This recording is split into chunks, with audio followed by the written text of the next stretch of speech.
Welcome to a deep dive into 19th century inventions. Yeah. Today we're going back to 1859 Okay. with Great Facts by Frederick C. Bakewell. Sounds good. It's a journey through groundbreaking inventions. Mm-hmm. Some so new at the time the ink was barely dry on the pages. Wow. And get this, the book's central theme is, there is nothing new under the sun. Interesting. Meaning even the most revolutionary inventions have roots in what came before. I see. And that's what makes this deep dive so relevant. By exploring these seemingly distant inventions, we can gain a deeper understanding of how innovation works, how ideas evolve, and how the past continues to shape the present. I like it. Okay, so let's dive right in. All right. One of the things that blew me away was the rapid progress in steam navigation. Yeah. In just a few decades, we went from those first experimental steamboats puttering around on lakes to massive ships crossing the Atlantic. Crazy. It's a testament to human ingenuity, isn't it? Absolutely. Like those early experiments by William Symington and Patrick Miller back in the 1780s. They had a double pleasure boat on Dalswinton Lake Interesting. that reached a speed of 5 miles per hour. Wow, that's amazing for the time. I mean, that's not exactly breaking any speed records. Right. But it was a significant step forward. For sure. And what I find particularly interesting is how those early inventors approached the challenge of propulsion. Okay. Bakewell describes some rather unconventional ideas. Like what? Like propellers inspired by, wait for it, duck feet. Duck feet? Duck feet. Seriously. Seriously? I mean, that sounds a bit out there even for the 19th century. That's pretty wild. It does sound a bit whimsical. Yeah. But it speaks to their willingness to look to nature for inspiration. I see. They envisioned propellers with expanding and collapsing mechanisms, mimicking the way a duck's foot propels it through water. That makes sense. And some even considered jet propulsion, drawing water in at the bow and expelling it at the stern. That's interesting. So while those duck feet propellers might not have taken off, the underlying idea of biomimicry is still incredibly relevant today. Yeah, that's a great point. Now, while those early propeller designs might have been a bit ahead of their time, the screw propeller emerged as a game changer in steam navigation. Yeah. Bakewell highlights how numerous individuals contributed to its development, refining the design over time. Right. And ultimately, it was the screw propeller that propelled the Agamemnon. Oh, wow. The ship that laid the Atlantic telegraph cable. Wow, what a full circle moment. We'll definitely get to the fascinating story of the electric telegraph later. Can't wait. But first, I'm curious about the, steam debate that was raging at the time. Yeah. Bakewell mentions the tension between high-pressure steam engines and low-pressure ones. Yeah. It wasn't just a technical disagreement, but a clash of philosophies. I see. You're right. It was a debate fueled by concerns over safety and efficiency. Makes sense. High-pressure engines offered more power. Yeah. But they also carried a greater risk of boiler explosions, which were unfortunately quite common at the time. Right. That makes sense. Yeah. People were understandably cautious about adopting a technology that could potentially blow up. Exactly. So how did they overcome those safety concerns? Well, through rigorous experimentation and a drive to improve the technology, engineers like William Fairbairn pushed the limits. Oh, wow. Testing boilers to incredible extremes. Really? To understand their limits and improve their design. That's incredible. These experiments help to address those safety fears and pave the way for more powerful and reliable steam engines. So it was a classic case of pushing the boundaries of innovation while also prioritizing safety and reliability. You got it. And this led to those remarkable transatlantic steam voyages. Yeah. Bakewell points out that even experts initially dismissed the idea as impractical. Really? They believed that carrying enough coal for such a long journey would make the ships too heavy. And leave little room for passengers and cargo. So they basically said it couldn't be done. That's right. Wow. At the 1837 British Association meeting, experts deemed transatlantic steam voyages unfeasible. Wow.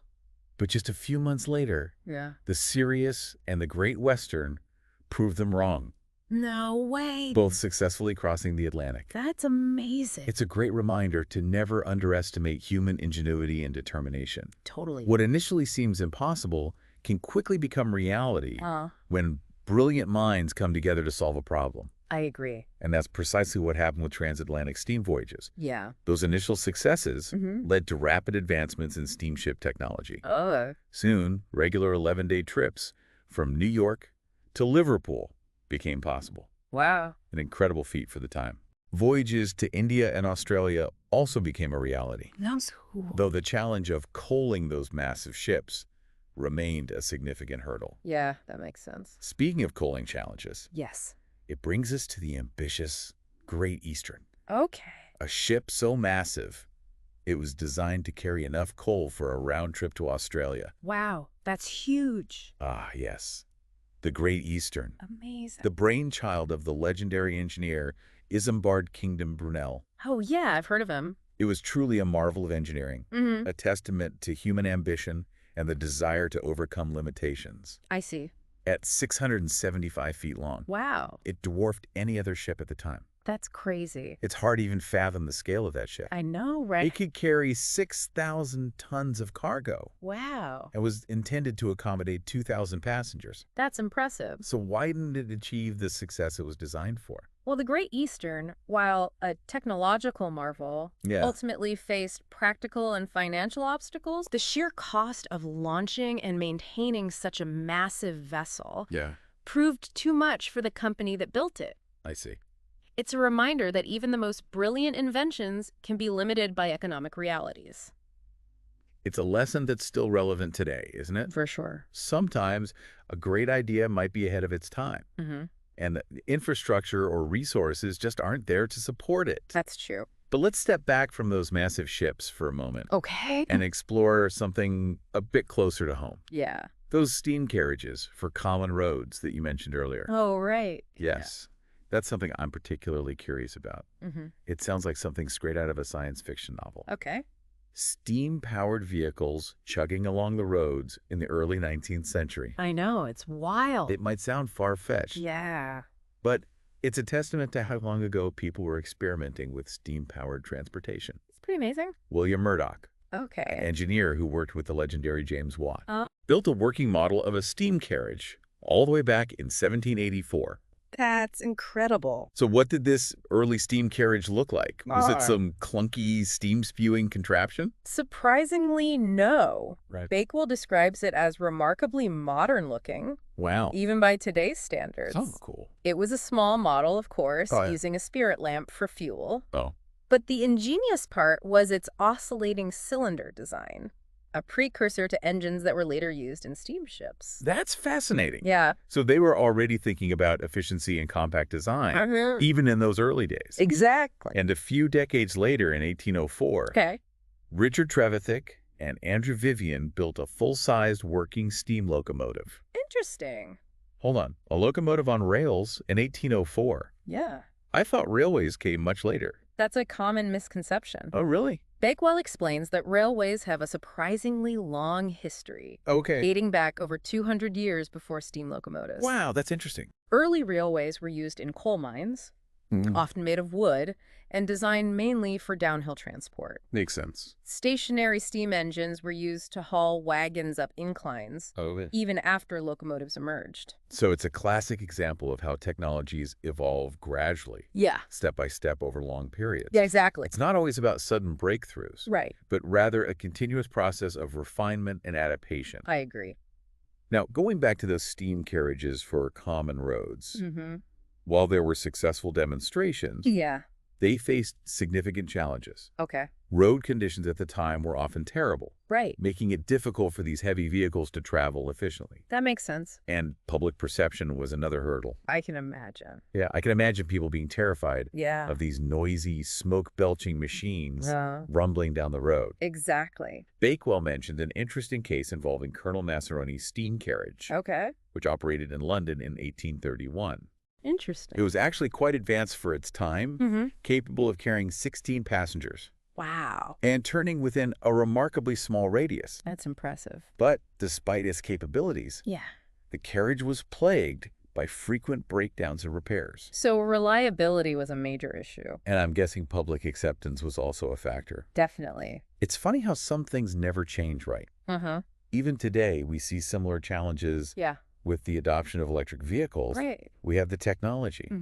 But infrastructure limitations and public anxieties can slow down progress. That's a great point. That's a valuable insight that Bakewell's historical perspective offers. I agree. The challenges of adopting new technologies, even those with clear benefits, Yeah, often go beyond the technical aspect. for sure. It's about overcoming public perception, Right. addressing infrastructure limitations, and ensuring reliability. Yeah. So while steam carriages on roads ultimately didn't take off in the 19th century, Okay. it's interesting to see those parallels Yeah. with the challenges we face with electric vehicles today. Absolutely. But I'm eager to hear more about the success story of steam, Okay. the birth of the modern railway system.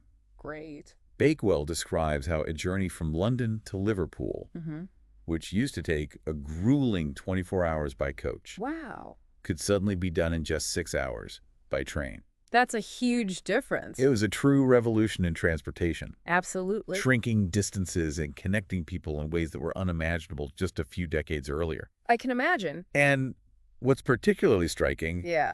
is how limited people's expectations were for steam locomotives at first. Really? Bakewell mentions the 1829 competition for the Liverpool and Manchester Railway, Okay. where the rules actually stipulated a maximum speed of 10 miles per hour. 10 miles per hour. 10 miles per hour. Seriously.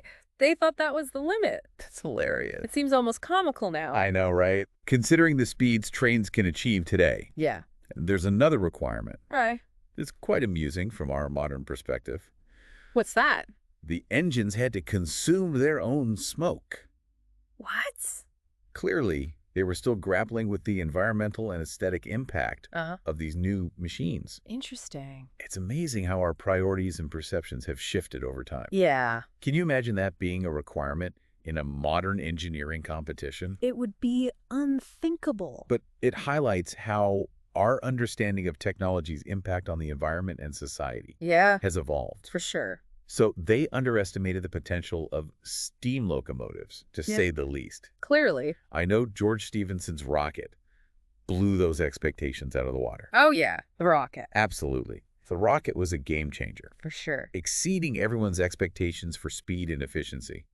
It secured the future of steam-powered railways Yeah. and set in motion a transportation revolution that would transform the world. And with the rise of railways came a whole wave of engineering challenges and innovations. Bakewell mentions the standardization of rail gauges, Right. which I know led to those gauge wars between different systems. Oh, the gauge wars. Yes, the standardization of rail gauges was a crucial step in creating a truly interconnected railway system. Oh, okay. But it wasn't without its challenges. Of course. The standard gauge of 4 feet 8.5 inches eventually prevailed, Interesting. though there were fierce debates and competing systems. Yeah. Like Brunel's wider 7-foot gauge on the Great Western Railway. Right. I've heard of that. The wider gauge offered a smoother ride and higher speeds, Okay. but at a greater cost. That makes sense. These trade-offs between speed, stability, and cost Yeah. are still relevant in transportation infrastructure discussions today. Absolutely. It's fascinating how those debates from the 19th century still resonate in our modern world. I agree. And it's not just about the tracks themselves, Ah. but the massive engineering projects that accompany the railway boom. Yeah. Tunnels, viaducts, bridges of unprecedented scale. That's amazing. These were truly awe-inspiring feats of engineering, For sure. pushing the boundaries of what was thought possible at the time. It's incredible. It's another example of how technological progress Yeah. often goes hand in hand with advancements in other fields, like civil engineering, material science, Right. and even social organization. I see.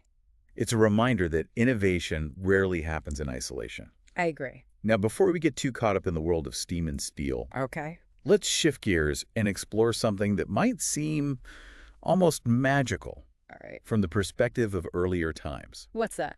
photography. Oh, wow. The very idea of capturing images on paper or metal Yeah. would have been inconceivable just a few centuries ago. I know. It's crazy to think about. I know. It's one of those inventions that makes you wonder how people even functioned without it. It's such an integral part of our lives today. It really is. So where do we begin in this fascinating tale of capturing light? Well, it all started with the pioneering work of Nicephore Niepce. who, as early as 1814, was already experimenting with what would eventually become photography. That's incredible. He even visited England in 1827 and exhibited some of his early photographs. So cool. Including a view from nature and a print made from a photograph etched on metal. So he was already exploring different materials and techniques. Yeah. Even in those early days. Exactly. And a few years later, in the 1830s, Louis Daguerre perfected the daguerreotype process, which truly captured the public's imagination. It's fascinating to note that there was some controversy surrounding the invention. Oh, really? The French government claimed to have made it freely available to the world. Interesting. While Daguerre himself patented it in other countries. Ah, the age-old story of intellectual property disputes. Even groundbreaking inventions couldn't escape those. That's right. But while Daguerre was making waves with his daguerreotypes, another inventor in England was independently developing photographic processes around the same time. I see. That's right. William Fox Talbot's work, while less known than Daguerre's, was equally groundbreaking. He focused initially on capturing shadows of objects on chemically treated paper. Interesting. Later, in 1840, he developed the kaleidoscope process, which allowed for capturing camera images on paper. So cool. And Talbot's work laid the foundation for modern negative-positive photography, didn't it? Absolutely. That's a pretty significant contribution to the field. For sure. His process of creating a negative image that could then be used to produce multiple positive prints was a revolutionary concept. I see. It transformed photography from a novelty into a reproducible art form. It's amazing to think about the evolution of photography. From those early experiments with capturing shadows to creating images with a camera, and then to the development of negative-positive printing. It's a story of continuous innovation and refinement. Exactly. And it's not over yet. What's next? The next chapter in our photographic journey takes us into the realm of those captivating illusions Bakewell mentions, those stereoscopic images that gave a sense of depth and three-dimensionality. Yes, the stereoscope. So cool. Those images that seemingly pop out of the frame and create a 3D effect.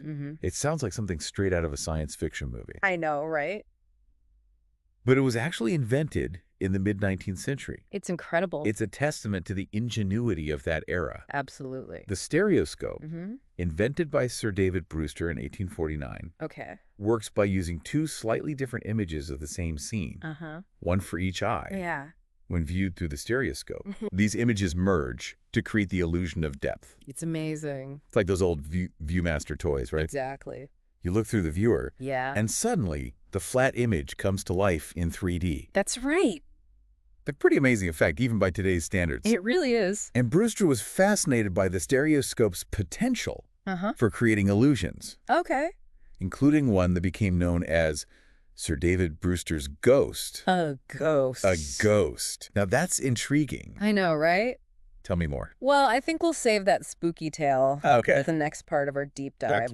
But it's a fascinating example of how Brewster explored not just the scientific principles behind the stereoscope, but also its artistic and theatrical possibility. I see. Okay, so we've covered a lot of ground in this first part of our journey. From the awe-inspiring power of steam engines to the intricate workings of early photography, and through it all, we've seen how these inventions are interconnected, each building upon the foundation laid by those who came before. That's a great point. It's a testament to the cumulative nature of innovation, isn't it? It is. It's not always about individual genius, but rather a collective effort to push the boundaries of what's possible. I agree. Exactly. And we're just getting started in the next part of our deep dive. All right. We'll delve into the captivating illusions of the stereoscope. Explore the surprisingly controversial world of the kaleidoscope. And unravel the remarkable story of the electric telegraph. Sounds good. Until then, keep those 19th century gears turning. Will do. We'll be back soon to continue our journey. Looking forward to through this era of remarkable invention and discovery. Welcome back to our deep dive into 19th century inventions. Glad to be back. Before we jump into new territory, I'm dying to hear more about this Sir David Brewster's ghost. How can a scientific device like the stereoscope conjure up a ghost? Well, it's not actual ghost summoning, of course. Right. But it does create a remarkably convincing illusion. Right. Using a clever combination of stereoscopic images and a bit of theatrical stagecraft. Okay, paint me a picture. All right. How does this ghostly spectacle unfold? Imagine you're in a dimly lit theater. Okay. The stage is set up with a darkened background. Got it. Your eyes are adjusting to the low light, creating a sense of anticipation. Okay. Now, 2 stereoscopic images are projected onto a screen. I'm following. One shows an ordinary scene, Okay. perhaps a room with furniture and people. All right. And the other image shows the same scene but with an added figure. Okay. The ghost? So there's actually a person posing as the ghost in one of the images. That's right. Clever? And here's where the magic happens. Okay. The 2 images are projected in a way that when viewed through the stereoscope, they merge into a single 3D scene. I see. You see the normal room and its occupants. Okay. But superimposed on that scene is the ghostly figure, Cool. appearing semi-transparent and ethereal. Wow, that's ingenious. It is. But I'm guessing there's more to it than simply superimposing the images. Yeah. How do they create that ghostly see-through effect? It's all about the lighting. Okay. The ghost is brightly illuminated during the photography process, Okay. while the rest of the scene is kept relatively dark. I see.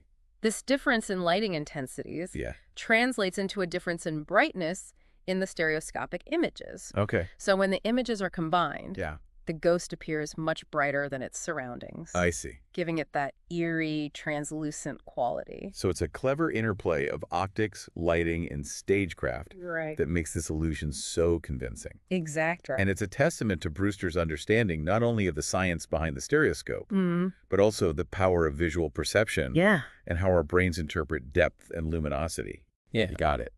Okay, so we've had our ghostly encounter. Yeah. What other fascinating applications of the stereoscope did Brewster explore? Bakewell mentions several. Okay. One that particularly stands out is the use of the stereoscope to create dioramic effects. Dioramic effects. You know, those massive, often circular paintings? Yeah.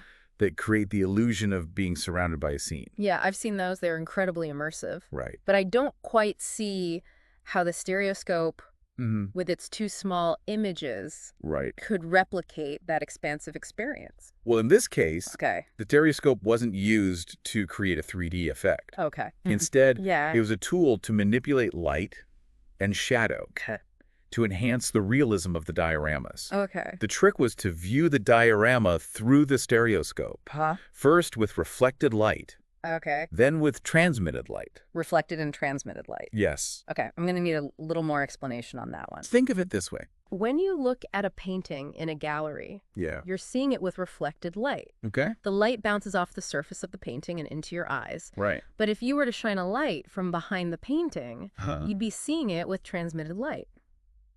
Okay. The light passes through the painting and into your eyes. Okay, I'm starting to see where this is going. Yeah. So how did Brewster use this light trickery with the stereoscope and dioramas? He created 2 stereoscopic images of the diorama. One taken with reflected light, showcasing the painting as you'd typically see it. Got it. And another taken with transmitted light. All right. This would highlight certain details and create a different mood. And when you viewed these images through the stereoscope? It was as if the diorama transformed before your very eyes. Wow. Imagine a daytime scene bathed in natural light, shifting into a nighttime scene illuminated by artificial lights. That's incredible. This dramatic and almost magical effect gave viewers 2 different interpretations of the same artwork. That's amazing. It is. It reminds me of how artists today are using projection mapping to create stunning visual displays on buildings and other surfaces. I see. It's like they're taking those old diorama techniques and pushing them into the digital age. It's a great connection. It is. The fundamental principles of manipulating light and perception remain relevant, even as the technologies evolve. But before we get too caught up in the world of visual illusions, let's turn our attention to another marvel of the 19th century. All right. The electric telegraph. Sounds good. It's hard to imagine our world without instant communication. I know, right? But back then, the telegraph was a revolutionary breakthrough. It was. I know. It's like the granddaddy of the internet. It is. But it's funny to think about some of those early attempts at long-distance communication. Oh, yeah.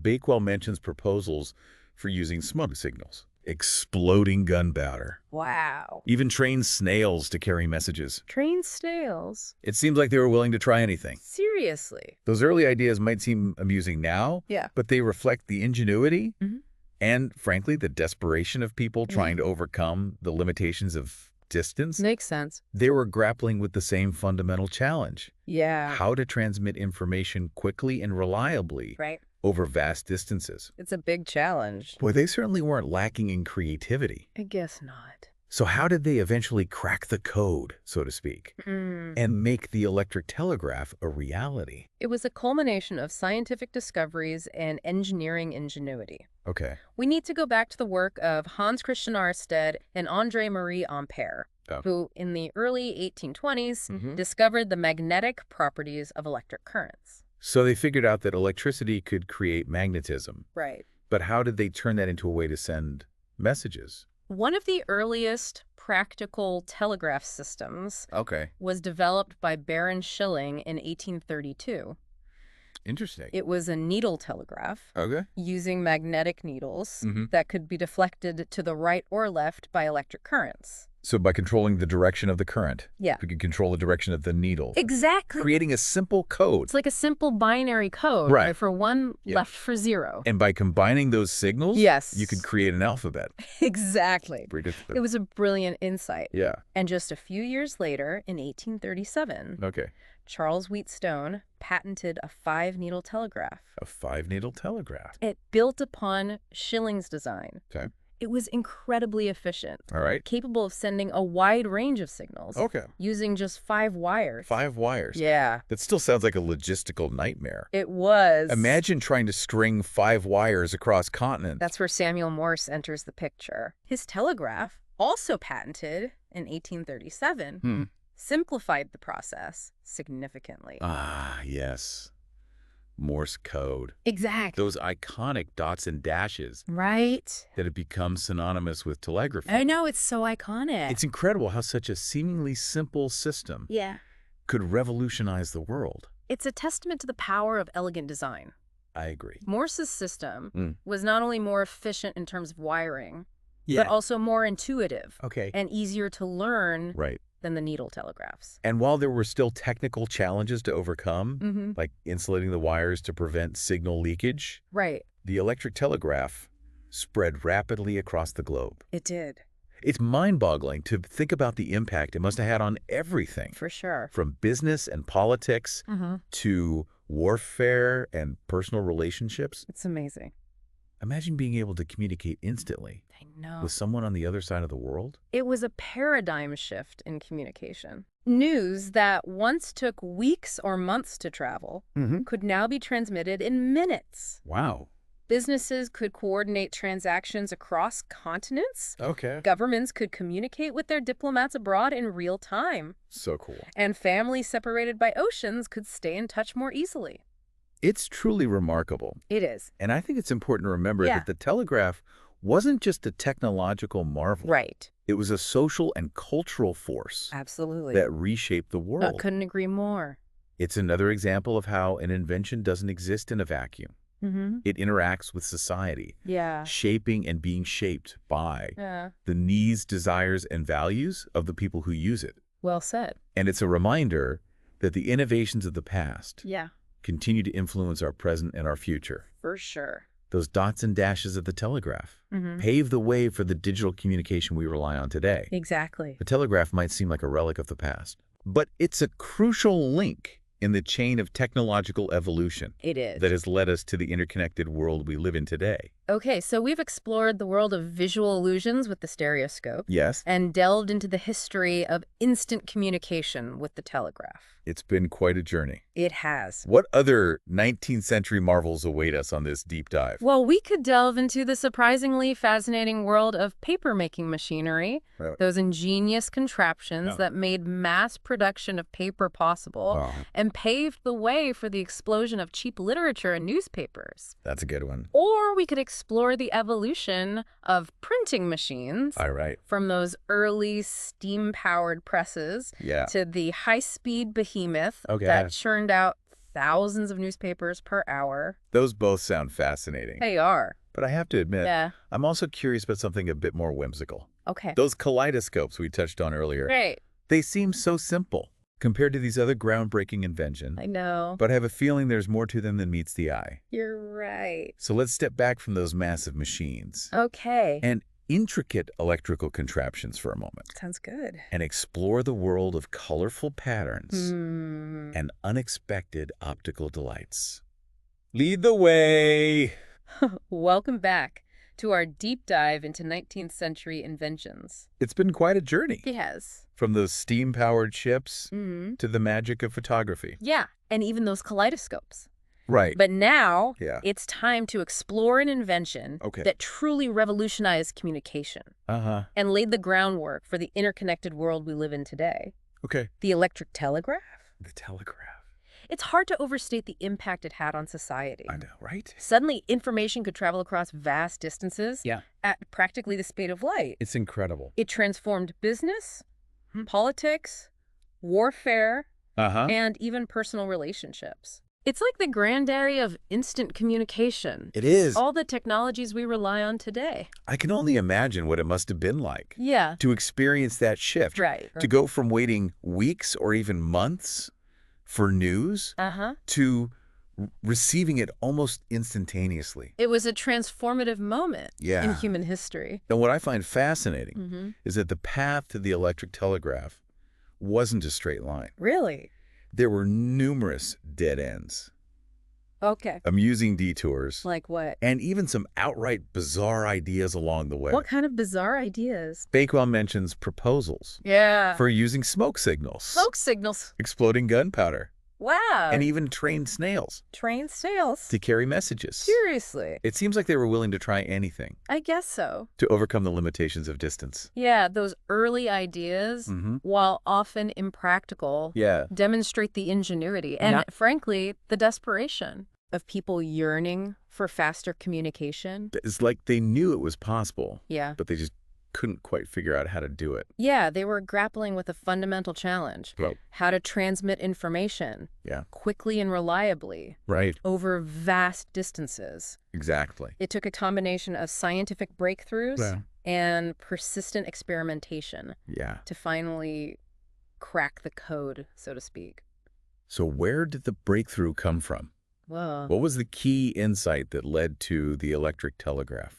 It all started with a fundamental discovery in the realm of physics, the connection between electricity and magnetism. Okay, so electricity and magnetism. Yeah. How are they connected? In the early 1820s, Hans Christian Ørsted and André Marie Ampère, those names sound familiar, demonstrated that an electric current could create a magnetic field.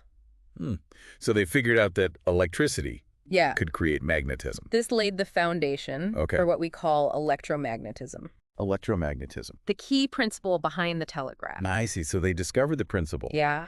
But how did they then apply that principle? Well, one of the earliest practical telegraph systems was developed by Baron Schilling in 1832. Interesting. It was called a needle telegraph.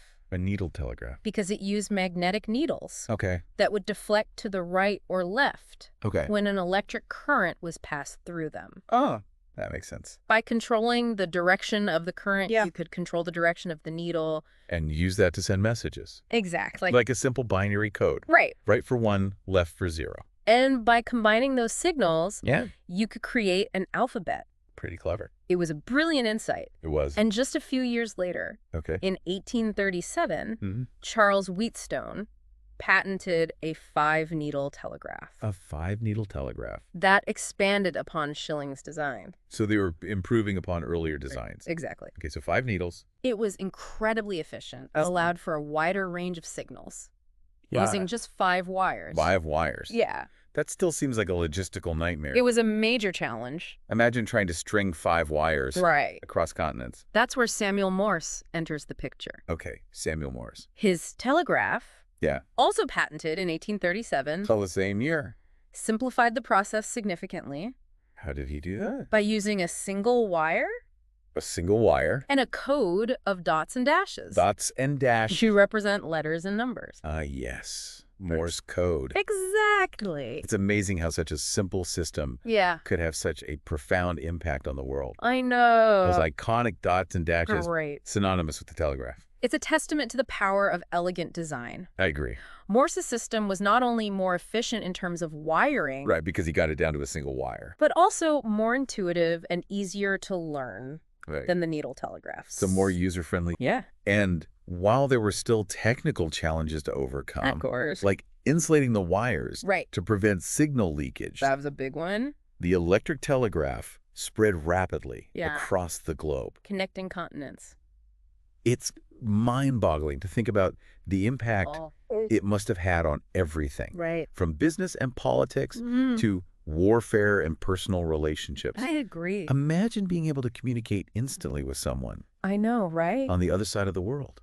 It was a paradigm shift in communication. News that once took weeks or months to travel could now be transmitted in minutes. Incredible. Businesses could coordinate transactions across continents. Wow. Governments could communicate with their diplomats abroad in real time. It's really hard to overstate the impact that this must have had. And families separated by oceans could stay in touch more easily. It's truly remarkable. Absolutely. And I think it's important to remember that the telegraph wasn't just a technological marvel. I'd agree. It was a social and cultural force that reshaped the world. I couldn't agree more. It's another example of how an invention doesn't exist in a vacuum. It interacts with society, shaping and being shaped by the needs, desires and values of the people who use it. Absolutely. And it's a reminder that the innovations of the past continue to influence our present and our future. For sure. Those dots and dashes of the telegraph paved the way for the digital communication we rely on today. It might seem like a relic of the past. I know it does. But it's a crucial link in the chain of technological evolution that has led us to the interconnected world we live in today. So as we wrap up our deep dive into 19th century inventions, what's the overarching lesson? I think Bakewell's book beautifully illustrates the cumulative nature of innovation. It's not about isolated geniuses having sudden bursts of inspiration. Yeah, it's not like a light bulb just suddenly switches on. It's about building upon the ideas, discoveries, and failures of those who came before. It's recognizing that even the most revolutionary inventions have roots in the past. It's that there's nothing new under the sun idea that we talked about at the beginning. It's not just a quaint saying. It's not. It's a profound insight into how progress actually happens. Exactly. It's a reminder that we're all part of this ongoing story. Right. Human ingenuity. Building upon the legacy of those who came before us. It's a humbling thought, isn't it? It is. It's a call to action to approach innovation with a sense of humility, collaboration, and a willingness to learn from both our successes and our failures. Absolutely. And perhaps most importantly, to approach the future with a sense of curiosity and wonder, recognizing that the next great invention might be hiding in plain sight, waiting for someone to connect the dots and unlock its potential. Well said. And on that note, we come to the end of our deep dive into 19th century inventions. It's been an incredible journey. It has. We've explored steam-powered machines, the magic of photography, the captivating illusions of the stereoscope, the surprising story behind the kaleidoscope, and the transformative power of the electric telegraph. It has been quite a journey.